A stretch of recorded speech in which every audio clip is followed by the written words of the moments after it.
Larry, you have covered Henrik and the Rangers for 15 years, and you've written thousands and thousands of words about him, you said yourself. What are your feelings about this night, this evening? It's such a special night for him, and I think it's a special night for the whole generation of Ranger fans who got to watch him for 15 years. He was special from the minute he got here, and there was a uniqueness about him, the way he carried himself, the poise, his presence, the way he played, his personality, right from the start. He made an impact right from the start, and his impact just kept growing, both as a player and as an individual. As good a representative of a sports team in New York as I've ever seen, and I was born here and I've lived here my entire life, so there's been a lot, generations of players I've seen. He's a special one. You were the first one to call him the King. How did that happen? Why did you call him that? Well, again, actually, calling him the King and having it stick to him is the coolest thing that happened in my career. It really is.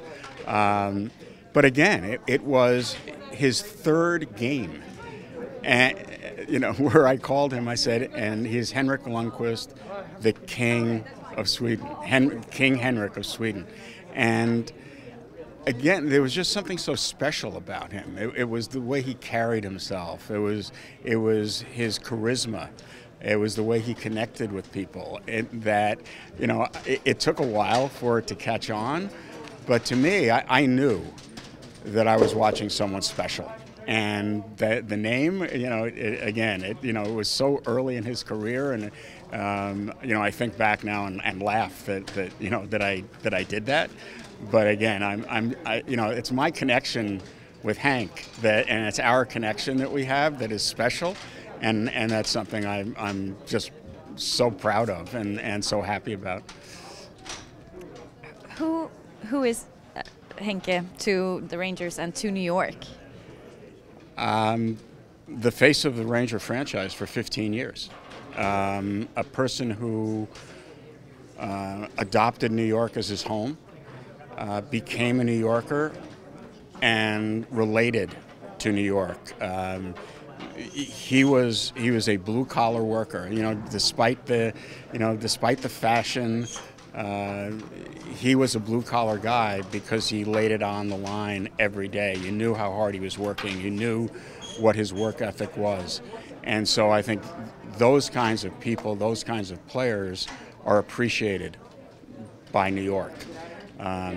He never separated himself from the city. He never separated himself from the team. He never separated himself from the fan base. He was a part of it.